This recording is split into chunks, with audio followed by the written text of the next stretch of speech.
ನೋಡಿ ಫ್ರೆಂಡ್ಸ್, ಈ ತೆಂಗಿನ ಮರ ಹಾಕಿ ಒಂದು 5 ಇಯರ್ಸ್ ಆಯಿತು.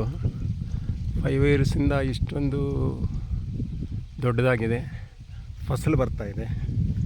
ಅದರ ಜೊತೆಯಲ್ಲಿ ಚೆಂಡು ಹೂ. ಆ ಚೆಂಡು ಹೂಗೆ ಅದಕ್ಕೇನು ಪ್ರಾಬ್ಲಮ್ ಇಲ್ಲ ತೆಂಗಿನ ಮರದಿಂದ.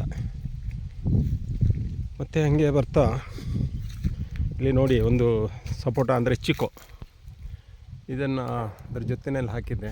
ಇದು ಹಾಕಿ ಒಂದು 4 ಇಯರ್ಸ್ ಆಯಿತು. 4 ಇಯರ್ಸಿಂದ ನಮಗೊಂದು ಒಳ್ಳೆ ಫಸಲು ಬರ್ತಾಯಿದೆ. ನೋಡಿ, ಇದು ಒಳ್ಳೆ ಫಸಲು, ಇದು ಚೆನ್ನಾಗಿದೆ ನೋಡೋಕ್ಕೆ. ಅದರಲ್ಲಿ ನಾವು ಮಾಡೋ ಥರ ನಾವು ಯಾವ ರೀತಿ ಮಾಡ್ತೀವಿ ಆ ರೀತಿ ಇದು ಫಸಲು ಸೈಜ್ ಬರ್ತಿದೆ. ಇದು ಇನ್ನೂ ಸೈಜ್ ಇನ್ನೂ ದೊಡ್ಡದಾಗಬೇಕು. ಹಾಗೆ ಬರ್ತಾ ಮೇಯ್ನು ನೋಡಿ, ಇಲ್ಲಿ ಹುರುಳಿ ಬಿತ್ತನೆ ಮಾಡಿದ್ದೀವಿ. ಈ ಹುರುಳಿ ಬಿತ್ತನೆ ಮಾಡಿರೋ ಕಾರಣ ಏನು ಅಂದರೆ, ಇದು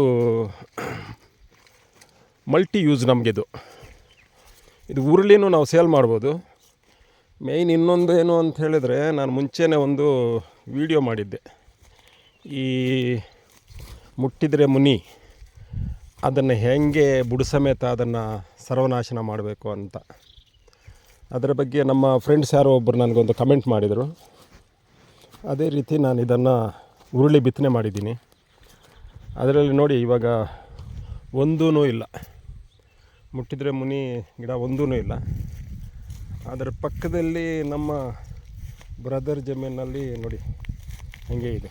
ಇದು ಮುಟ್ಟಿದರೆ ಮುನಿ, ಇದು ಹಾಗೆ ಇದೆ. ಇದರಲ್ಲೂ ನಾವು ಆ ಥರ ಹುರುಳಿ ಬಿತ್ತರೆ ಇದರಲ್ಲೂ ಆ ಥರ ಬರಲ್ಲ. ಮೇಯ್ನ್ ಇನ್ನೊಂದು ನೋಡಿ, ಇಲ್ಲೊಂದು ತೆಂಗಿನ ಮರ ಇದೆ, ಇದ್ರ ಬಗ್ಗೆ ಸ್ವಲ್ಪ ಕಮೆಂಟ್ ಮಾಡಿ ಹೇಳಿ. ನೋಡಿ, ಈ ತೆಂಗಿನ ಮರ ಏನಾಯಿತು ಅಂತ ಹೇಳಿದ್ರೆ, ಏನೋ ಗೊತ್ತಿಲ್ಲ, ಇದ್ದಿದ್ದಂಗೆ ಈ ಥರ ಆಗೋಯ್ತು, ಸುಳಿ ಹೋಗ್ತಾ ಇಲ್ಲ. ಇದರ ರೀಸನೂ ನನಗೇನು ಗೊತ್ತಾಗಿಲ್ಲ. ಅದರದಲ್ಲಿ ಸೇಮ್ ಮರ ನೋಡಿ, ಇವೆಲ್ಲ ಚೆನ್ನಾಗಿದೆ. ಈ ಮರ ಈ ಥರ ಆಗ್ತಾಯಿದೆ.